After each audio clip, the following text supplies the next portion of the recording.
Olá, sejam muito bem-vindos a mais um episódio do nosso Master Talk, nosso cantinho aqui para falar de saúde e principalmente trazer informações de qualidade. A gente sabe que muitas vezes a gente vai lá e recorre, aos sites de busca para ter informação, só que isso pode ser muito perigoso. Aqui a gente traz profissionais e pessoas da área que são muito benquistas, inclusive, para poder trazer essas informações de uma maneira segura. Hoje quem está aqui comigo, espera, daqui a pouco eu te conto que a gente vai rodar a vinheta antes. Pois é, quem está aqui com a gente de novo para falar um pouquinho sobre nutrologia e principalmente a forma como a gente lidar melhor com determinadas fases da vida é a doutora Isabela, mais uma vez aqui para bater um papo com a gente, falar sobre isso, muito importante, né, doutora? Tudo bem, João? Prazer estar aqui de novo, conversando um pouquinho com vocês. Hoje a gente vai falar de menopausa, né, que foi um tema muito pedido aí para ser falado na vida da mulher. Exatamente. A gente chegou a fazer um episódio sobre e a gente achou importante abrir uma caixinha de perguntas porque tinham ficado algumas dúvidas. E é isso que a gente quer a participação de vocês, então mandem suas dúvidas, sugiram novos episódios, que isso é muito legal, a gente acaba respondendo exatamente aquilo que o pessoal quer saber, fica muito mais gostoso, muito mais dinâmico, né, doutora? Claro, a gente tá aqui para isso. Vamos lá, que chegaram várias perguntas. Pra gente começar, só para introduzir, pessoal que não assistiu o nosso podcast, volta lá para ver o episódio da menopausa, que é muito bacana, a gente fala sobre essa fase da vida da mulher de uma forma muito bacana, né? Sobre todas, né, as fases da mulher. Exato. Acho que ficou assim salvo, né? A gente falou de gestação, aí falou menopausa, de TPM e agora e amamentação. O pessoal ficou com muita dúvida nessa questão da menopausa, então a gente volta para tirar as principais dúvidas, né? Tenho visto assim que é uma faixa etária que tem ficado um pouco, não um pouco para trás, mas pensando assim que antigamente as mulheres viviam até 40, 50 anos, entrar na menopausa era algo assim, conviva com isso, porque é assim mesmo. Tô chegando no final da vida, Exato. Já não tenho muita mais expectativa, mas isso mudou muito, né? Exatamente. E hoje a nossa expectativa de vida é muito maior e a gente vai viver aí pelo menos um terço ou metade da nossa vida na menopausa. Então vem vindo essa leva de mulheres querendo viver melhor e viver bem. Então tem uma demanda por esse tema, por tratamento, por como melhorar a qualidade de vida, e foi isso que a gente sentiu no episódio. Exato. E é uma fase também, se a gente for parar para pensar, tem tanta coisa positiva, que muitas vezes a mulher já está mais madura, ela já passou por muita coisa, ela já está com os filhos maiores, ela já consegue ter um tempo um pouquinho maior para ela, porque também profissionalmente já está mais madura, já conquistou muita coisa, então não é hora de ir ladeira abaixo, e sim de ladeira acima, né, da gente poder curtir e aproveitar com saúde essa fase da vida que é tão importante também, né? Sim. Vamos só retomar e reexplicar o que significa menopausa? Então, porque as pessoas às vezes confundem a menopausa com aquele momento um pouquinho antes. O que é a menopausa? Clinicamente, quando a pessoa você chega para ela e fala assim, olha, você está na menopausa. Tá, então assim, a menopausa ela é uma data que a gente vê depois de um ano. Então é um diagnóstico retroativo, assim, né? Então é a data depois de um ano sem menstruar. A gente recebeu algumas perguntas, até dar uma antecipada aqui, de algumas mulheres que falam assim, poxa, eu estava menstruando, depois fiquei 2, 3 meses sem menstruar, depois menstruei de novo. Isso. Não é considerado menopausa, mas poderia ser o começo, o início, que começa a desregular? Essa é a fase da transição menopausal, né, ou climatério. Então, o climatério, ele é essa fase de transição entre a fase da vida reprodutiva da mulher para a menopausa. Tá? Então ela vai começar a sentir algumas diferenças e essa questão da menstruação acaba ficando um pouco desregulada. Tem meses que ela vai menstruar, tem meses que não. Exatamente. Esses sintomas que a gente vai falar aqui da menopausa em si, nesse período do climatério, alguns deles já começam a aparecer ou não? Sim, isso varia muito de mulher para mulher, tá? Mas já pode, porque nesse período dessa transição os hormônios já começam a cair. Então esses sintomas podem variar de mulher para mulher. Então já começa ali o organismo se adaptar a essa nova fase. Então, óbvio que ela vai sentir essa transição, certo? Sim, certo. Vamos para as perguntas do pessoal? Vamos. Falando nisso, vamos já chamar o pessoal aqui antes da gente chegar no final do episódio, que normalmente eu falo no final. Mas sigam a gente nas redes sociais, tanto aqui do Master Talk, quanto dos nossos convidados, porque eles sempre estão interagindo com vocês. A gente fala de saúde e é tão importante pedir para o Luan, nosso editor, já colocar aqui o Instagram da doutora Isabela, que fica mais fácil, que lá também eu sei que você conversa bastante com essa galera, traz bastante informação de qualidade, isso é muito legal, né? Porque você tá lá rodando o feed, se divertindo, rindo aqui, aproveitando, tem uma informação ali bacana, interessante, é legal demais, né? Legal demais. Não, podem mandar sim, eu tô sempre por lá e respondo tudo. Show de bola. Vamos lá, ó. É normal perder o apetite na menopausa? Nesse período a mulher tende a perder o apetite mesmo? Não, na verdade a tendência é ganhar o apetite, né? Então assim, a gente sabe, A gente tem receptores hormonais em vários lugares do corpo, tá? Inclusive em hipotálamo, né? Sistema nervoso central, regulando o núcleo de fome e saciedade, tá? Então, o que a gente sabe na menopausa é que, na verdade, a gente aumenta a fome e diminui a saciedade. Então, é normal aumentar o apetite. Então, talvez não seja relacionado à menopausa, a queixa dessa pessoa, e seja válida uma investigação para ver outra causa que poderia estar gerando isso. Como a gente fala sempre aqui, né, é muito importante acompanhar com o médico, a gente traz todas as informações aqui, a gente traz profissionais extremamente experientes, mas a ideia é que todo mundo acompanhe com o médico. Aqui não é uma consulta, aqui é para ter informação, cada indivíduo é um, cada ser é único, é importante que ele seja acompanhado, seja na menopausa ou não estando na menopausa, você precisa entender o que está acontecendo com o seu organismo nas várias fases da vida, né, doutora? Perfeito. Vamos lá, ó. Tem aqui uma outra que perguntando, você faz reposição hormonal? Muito provavelmente essa pessoa aqui não está perguntando da Isabela, mas se você coordena, né? Se você acompanha a reposição hormonal. Tá. Acompanha ou não acompanha? Sim, então assim, dentre as coisas que eu lido muito no consultório, que é geralmente ganho de peso, ou baixa massa muscular, ou osteoporose, que são as queixas que mais frequentemente vêm a mim, o ganho de peso está muito associado à menopausa. Então, a gente sabe que na menopausa a gente tem alteração da composição corporal. E, às vezes, mesmo essa mulher fazendo um déficit calórico, tentando comer menos, a parte hormonal prejudica muito esse emagrecimento. Então, ela entra aí como uma parte do tratamento nessa melhora de composição corporal. A reposição hormonal também é o melhor tratamento que a gente tem para evitar a perda de massa óssea, né, osteoporose. Claro que tudo isso com indicação individual. Mas faz parte desse tratamento quando a gente olha a composição corporal da mulher. Se a gente parar para pensar, tem muitos fatores que podem levar ela a ganhar peso ou ter algum tipo de problema, né? Porque a gente estava falando aqui que aumenta a fome. Se aumenta a fome, você acaba comendo mais. Então, na verdade... Se aumenta também essa questão da gordura, né? Muitas vezes a gente estava falando no outro episódio sobre essa gordura abdominal, né? A gente até conversou um pouco sobre isso, né? Então, que acontece isso de aumentar a fome e saciedade e a gente muda o padrão de gordura, né? A gente começa a ter mais gordura visceral e menos gordura subcutânea. E esse depósito de gordura visceral, que vai aumentar a circunferência abdominal, está muito associado à síndrome metabólica. E aí a síndrome metabólica é um fator de risco para doenças cardiovasculares, aumenta a mortalidade, e a gente sabe que a síndrome metabólica aumenta nas mulheres depois da menopausa. Então a composição corporal, a manutenção do peso saudável é super importante também nessa fase de vida. É importante, acho que diminui alguns dos sintomas, né? Porque você começa a se equilibrar melhor e você vai eliminando riscos, né? Como risco de diabetes, risco de infarto, riscos de AVC, que podem aparecer nessa fase da vida. Sim. Só para a gente frisar que isso não é uma apologia à reposição hormonal, né? Exatamente. Então, assim, a terapia de reposição hormonal é repor aquilo que falta. A gente não em nenhum momento está falando de nenhum abuso de anabolizantes, nem nada disso, tá? Então, é repor aquele hormônio. Isso tem indicações formais e contraindicações formais e deve ser discutido caso a caso com o seu médico, porque depende dos seus antecedentes familiares, pessoais, estilo de vida, tudo. Tá. É muito complexo, né? Não é repor, para todo mundo vai tomar tal hormônio, tá ótimo, tá maravilhoso, não. Existem diferentes tipos de hormônio, normalmente é tudo parecido. Qual que é essa relação, doutora? Não, são vários tipos, né? A gente pode...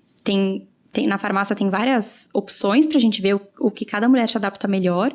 E isso é o mais legal, né? Porque não vai ser o mesmo para todo mundo, são várias vias de administração, então acho que isso precisa ser bem individualizado. Por isso que é tão importante estar numa consulta para entender, né? Vão ser feitos o que ali? Vão ser feitos exames, vai ser feita a consulta, você vai entender um pouquinho da estrutura da família, das mulheres daquela família para poder indicar o melhor tipo de reposição? Entender quais são os sintomas daquela mulher, quais são as queixas, o que está atrapalhando ela, quais são os riscos de saúde, como estão os exames, como está a mamografia, se tem feito os exames de rastreio com o avançar da idade, que como clínica a gente precisa fazer esses exames de rastreio. Então é uma avaliação bem ampla que a gente precisa fazer. Certo, então mais uma vez o reforço pessoal procurar e fazer uma consulta e fazer essa reposição com bastante responsabilidade. Vamos para outra questão aqui, ó. Tem como melhorar os sintomas da perimenopausa? A perimenopausa é o climatério ou são coisas diferentes? É esse período de transição. Tá. Então a gente começa a ter sintoma mesmo antes da menopausa em si. E sim, a gente pode atuando em diversos fatores que a gente vai conversar, né? Show de bola. Vamos lá. Atendo muitas pessoas com queixa depressiva, mas nessa faixa etária pode ter algum tipo de relação? A pessoa pode ter uma questão depressiva porque entrou na menopausa? na minha cabeça deve fazer algum sentido, porque se a gente tá falando que vai mexer no hormônio, vai ter uma queda de hormônio, tá desregulando algumas partes do corpo ali. Então, Sim. Pode ter? Pode. Então, é até legal a gente falar sobre isso, porque a gente tem no manual de menopausa da Febrasgo bem definido que o risco de depressão nas mulheres na menopausa é de 1,5 a 3 vezes maior do que nas outras mulheres. Então, é uma fase que é mais propensa a isso. Então, é um sintoma relacionado também a essa alteração hormonal e outros fatores de vida. E eu estava até conversando com uma amiga minha, que ela é reumatologista, né? E ela veio falar, Isa, que legal, vi que vocês fizeram um evento lá da menopausa. E foi muito bacana, foi uma galera, sucesso, né? Um monte de mulher querendo ir, falar sobre isso e trocar experiência. E ela falou, eu acho muito legal a gente falar sobre isso, porque a gente conseguiu falar sobre os efeitos da menopausa na pele, no humor, na composição corporal, no osso, no músculo. A Fabi falou da parte psicológica, falamos de cirurgia plástica, de fisioterapia pélvica, então foram vários tabus também, foi super bacana, e ela me mandou isso, Isa, que legal que vocês tocaram nesse ponto. A minha mãe sofreu muito quando ela entrou na menopausa, porque ela tinha dificuldade de achar alguém que conseguisse ver tudo isso que ela sentia, e eu hoje, como reumatologista, pego um monte de mulher com hipótese de fibromialgia ou depressão que vem pro reumato, mas na verdade eu suspeito muito mais de uma alteração hormonal, porque depois não fecha os critérios para isso. Então, como é importante, às vezes essa mulher que está entrando na menopausa, a porta de entrada delas, a gente conversou isso no evento. Às vezes o sintoma maior dela é esse humor, ela vai chegar pelo psiquiatra. Às vezes é o ganho de peso, ela vai chegar por mim. Às vezes é queixa da pele, que fica super ressecada e tal, vai chegar pela dermato. Então, são tantas queixas que são vários profissionais que vão ter contato com essa mulher na menopausa. Nossa, olha a importância dessa rede estar bem fortalecida. Sim, e conseguir entender. E de você ter um profissional, né, que consiga entender que aquela queixa talvez seja parte dessa transição hormonal, né?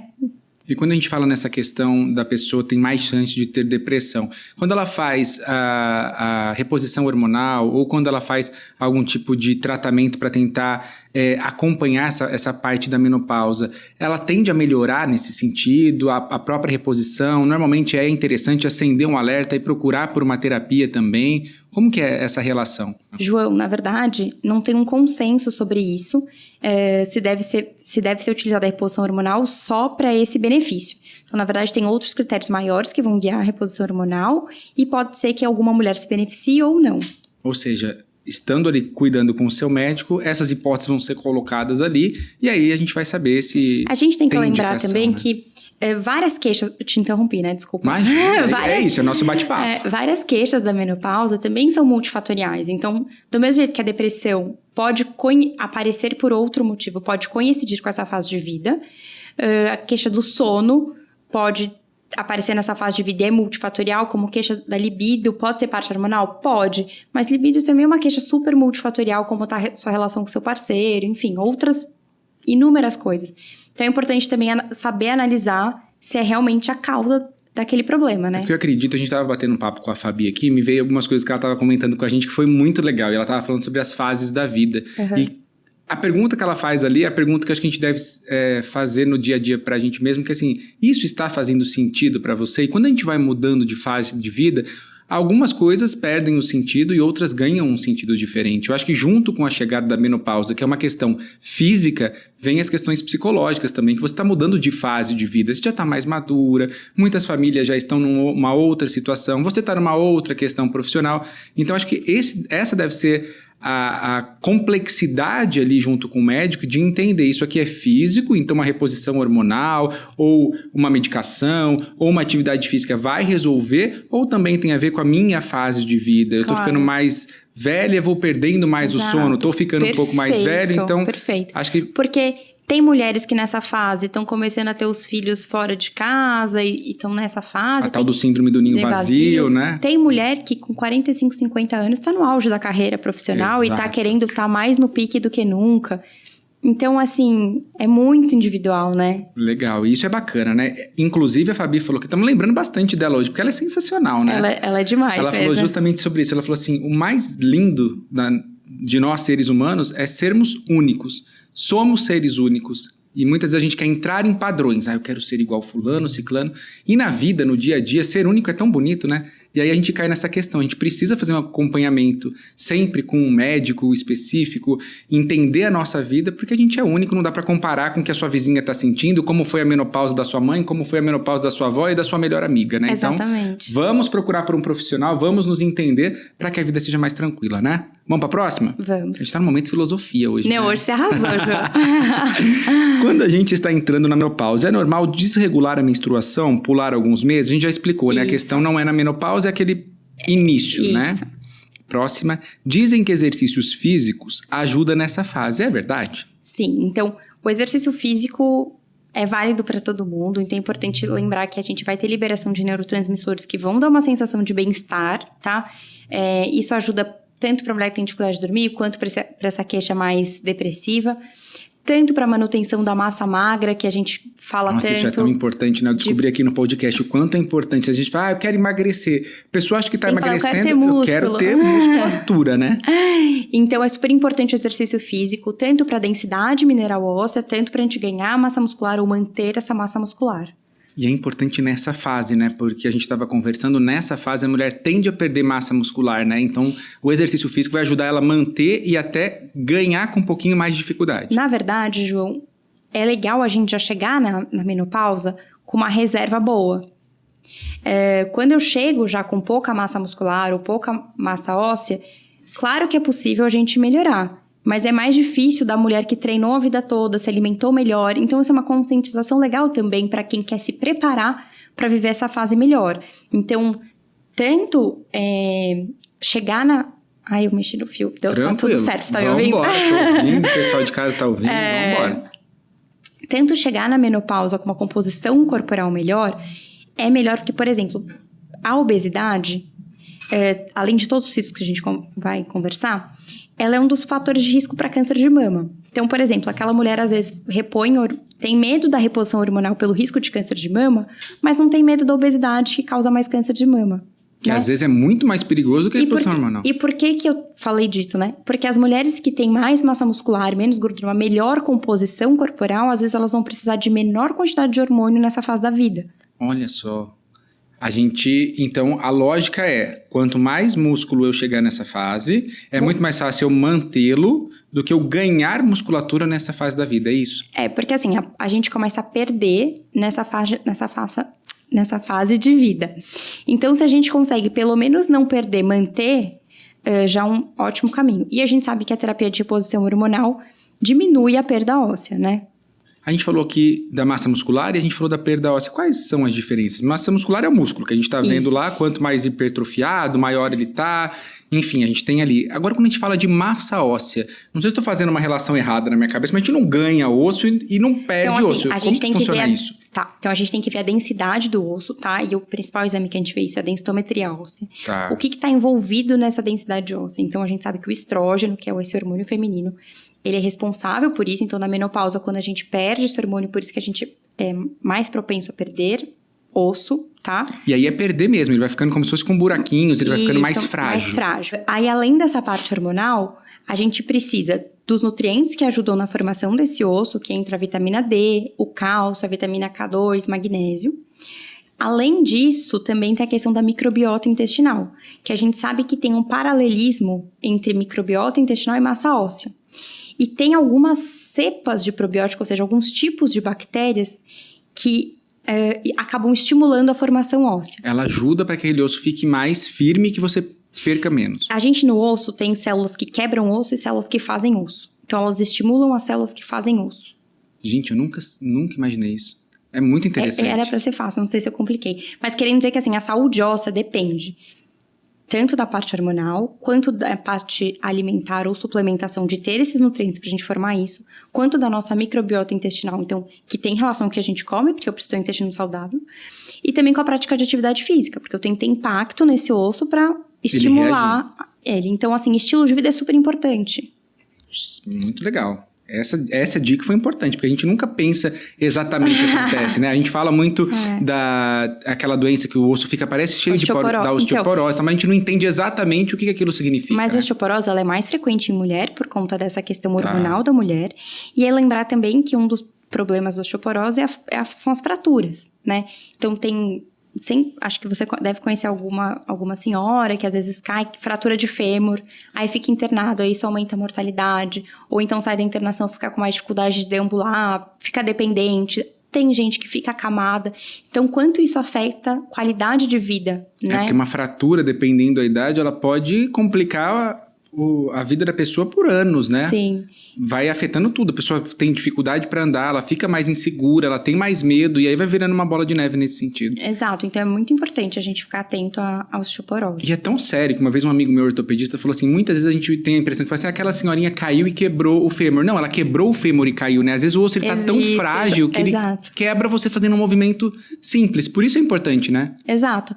E aí, por isso que acontece mais em mulheres, e esse é um fator super importante pra gente guiar a terapêutica dessa mulher. E aí, falando em nutrologia, que é a sua especialidade, a sua área, durante a vida, uma alimentação correta, uma suplementação, quando há indicação, isso também ajuda, porque a gente tem muito essa relação, não sei se isso tá correto ou não, mas muita gente fala, precisa tomar leite todo dia, porque o leite ajuda a construir os ossos, porque uma pessoa que toma leite todo dia vai ser uma pessoa saudável. É essa a questão? Não, a gente precisa se alimentar de uma forma correta. Então é o seguinte, foi muito boa a sua pergunta, porque sim, a gente pode se preparar durante a nossa vida, porque do mesmo jeito que os dermatos falam de banco de colágeno quando a gente chega nessa idade, legal, né? Eu vou fazer uma analogia com um banco de osso ou banco de músculo, né? Então, se a gente faz durante a idade jovem, que é mais fácil a gente ganhar massa muscular, e durante a fase que a gente está em desenvolvimento mesmo também, ganhar densidade mineral óssea, isso é melhor pra gente chegar...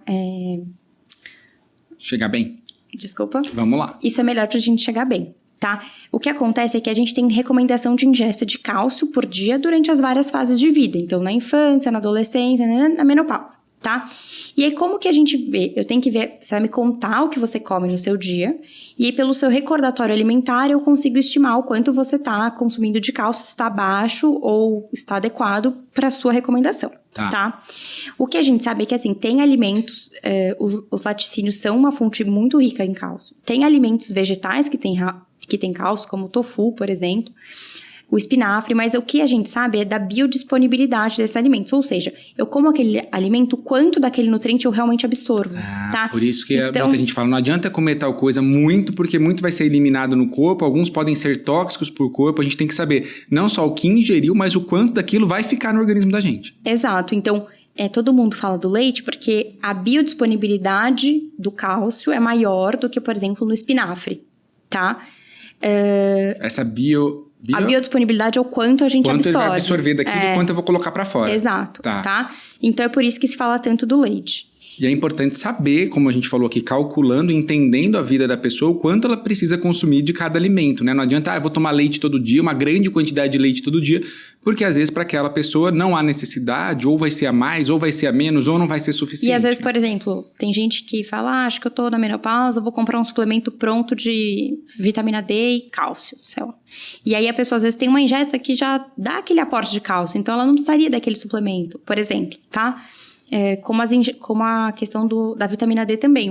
A gente sempre frisa isso, mas um monte de gente que se medica sem a dosagem.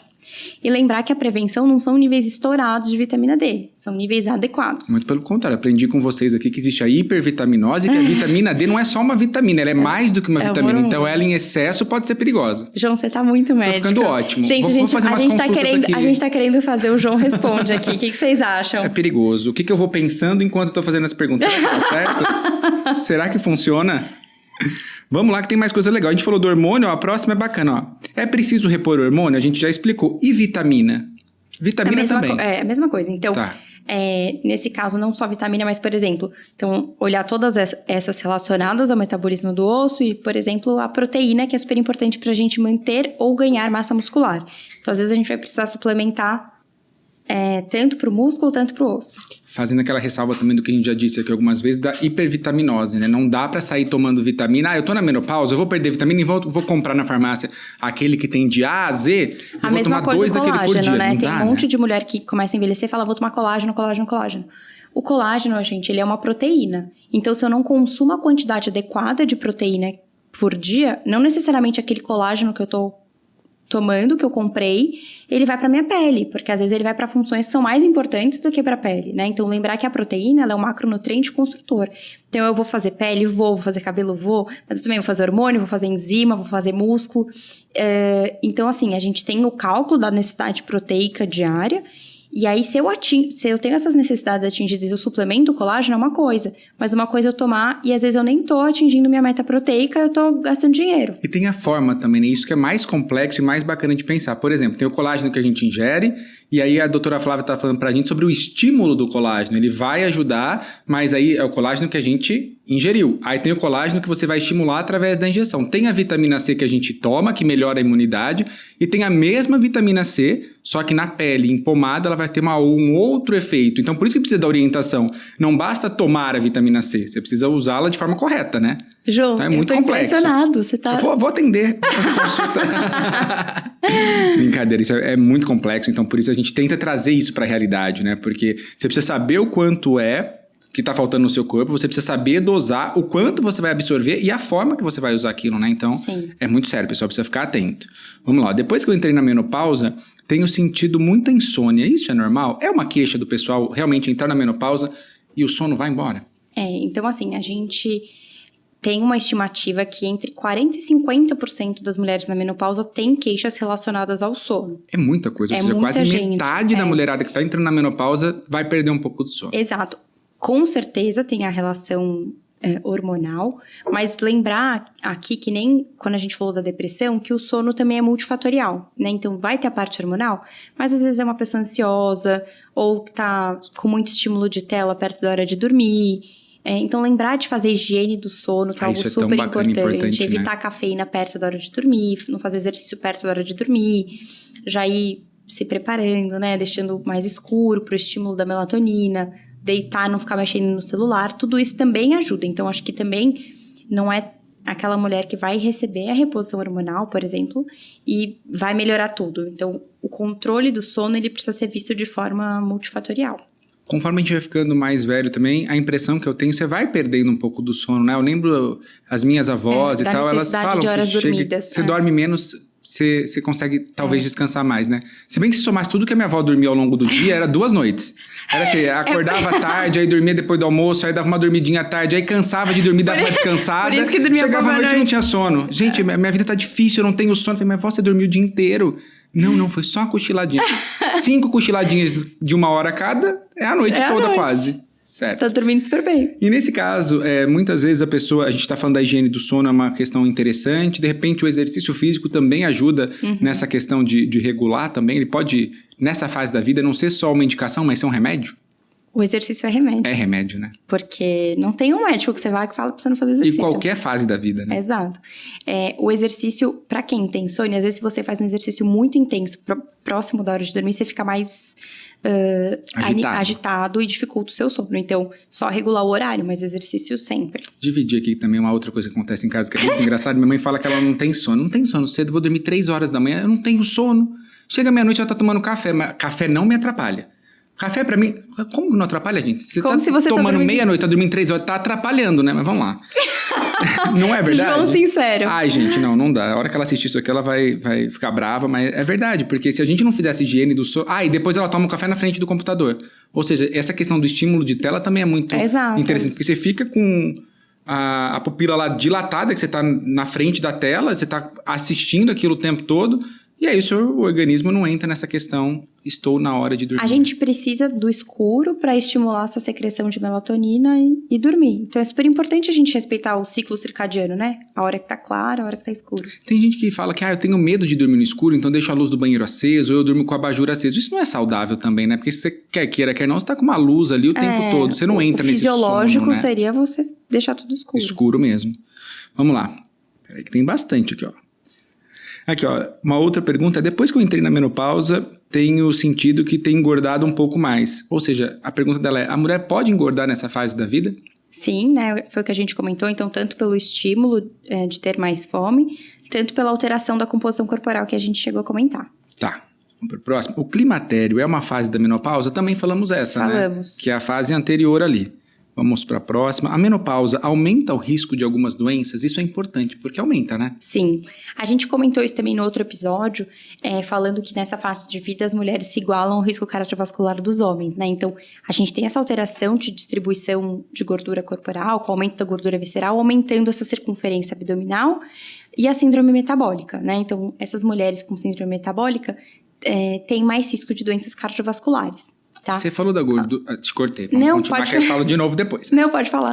Você falou da gordura visceral e me chamou a atenção. Quais são esses dois tipos de gordura e quais os riscos que um traz que é diferente do outro? Basicamente, é a gordura subcutânea e a gordura visceral. Subcutânea em cima da pele? Essa que que você belisca, que te irrita, é subcutânea. Tá. A que você não consegue apertar, ela é a visceral, porque ela tá dentro da sua barriga. E é a mais perigosa? Essa é que é a gordura inflamatória, tá? Ela fica no meio dos órgãos ali, é isso? Isso.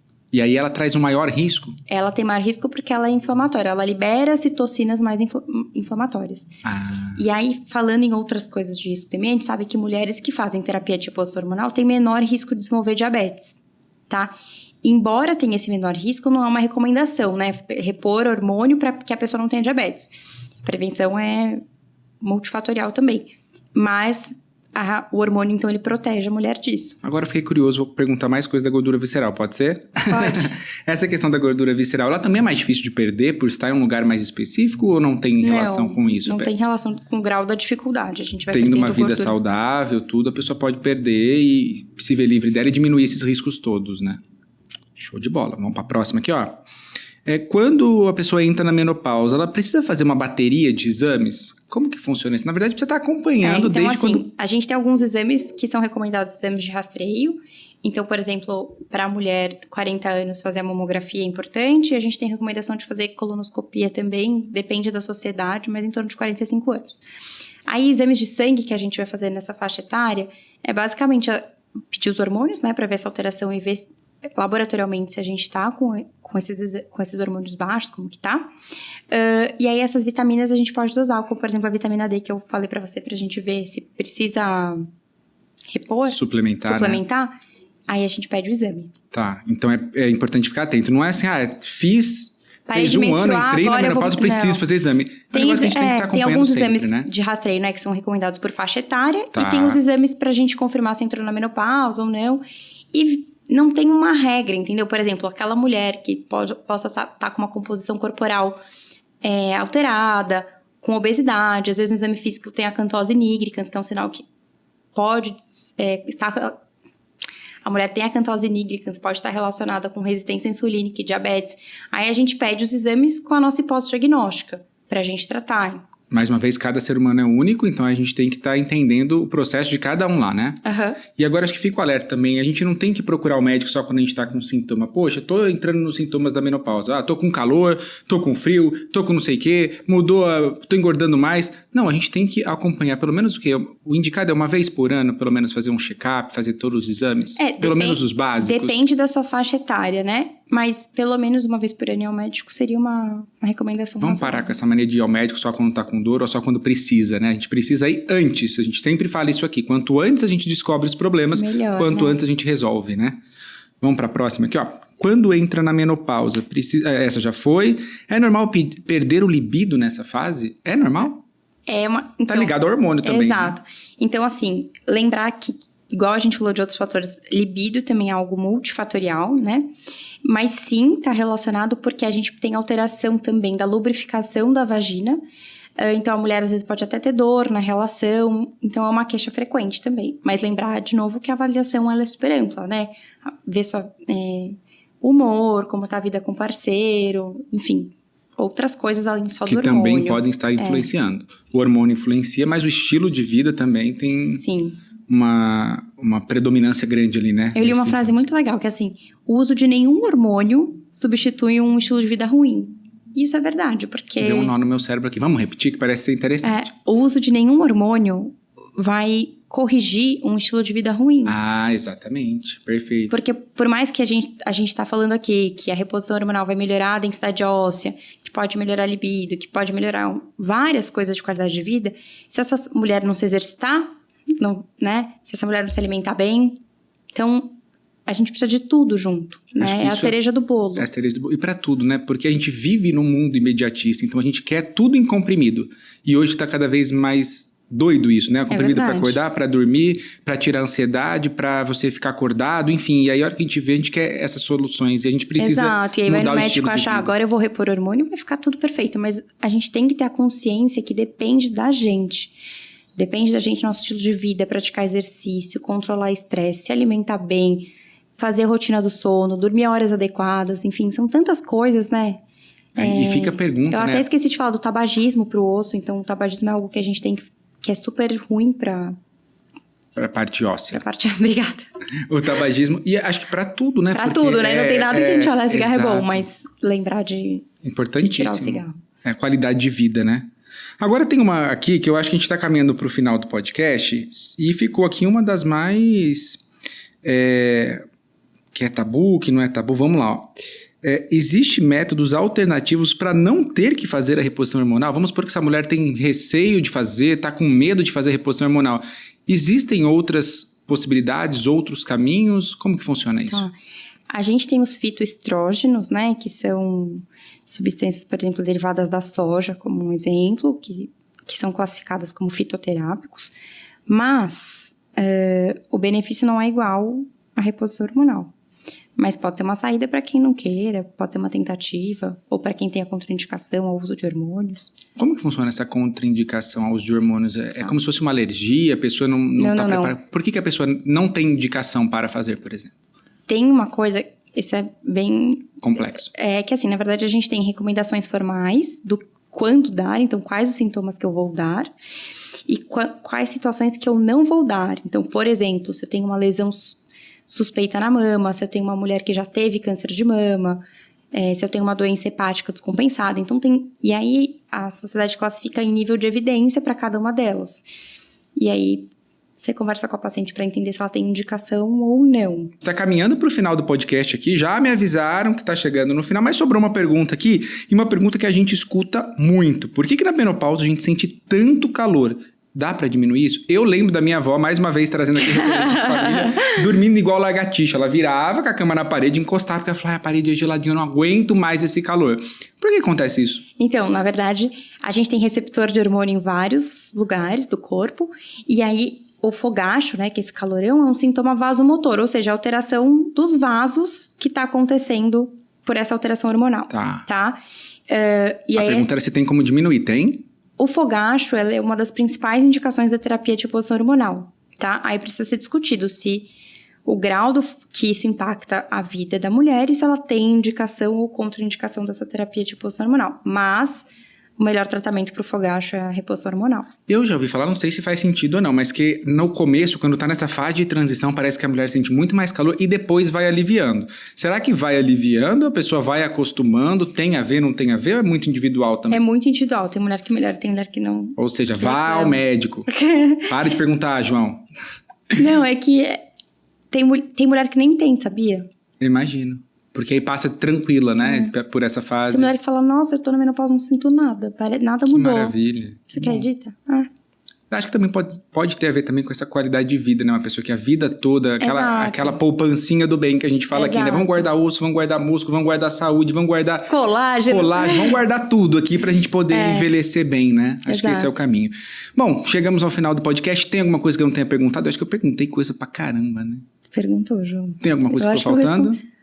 Olha, eu acho que não, mas se alguém tiver alguma dúvida, manda pra gente, a gente responde num próximo. Nosso gancho pra puxar a orelha de quem tá assistindo a gente aí e participar com a gente, porque a gente faz com o maior carinho pra vocês. Então a gente quer mesmo que vocês participem, mandem as perguntas aqui no YouTube, mandem as perguntas também nas redes sociais do Master Talk ou então nas redes sociais dos especialistas, que eles vão interagir com vocês ou vão trazer aqui pra gente discutir e falar sobre esses assuntos, né, doutora? Perfeito, João. Mais obrigada, uma vez, muito viu? obrigado. Imagina, eu que agradeço. O pessoal pergunta, o pessoal pede e a gente liga, a gente manda mensagem, vocês estão sempre de volta. Obrigado. Eu que agradeço, até. É isso, gente. A gente vai ficando por aqui, mais um episódio do Master Talk, hoje falando de menopausa. Se você quer saber um pouquinho mais, quer ter um pouquinho mais de informação, não deixe de assistir, volta lá nos últimos episódios, que a gente fez uma sobre as diversas fases da vida da mulher, e não serve só para mulher não, tá? Isso também serve para o homem, porque a gente precisa entender essas fases, que são fases importantes. Então assistam pra gente ter o máximo de informação possível, e assistindo são informações complementares também.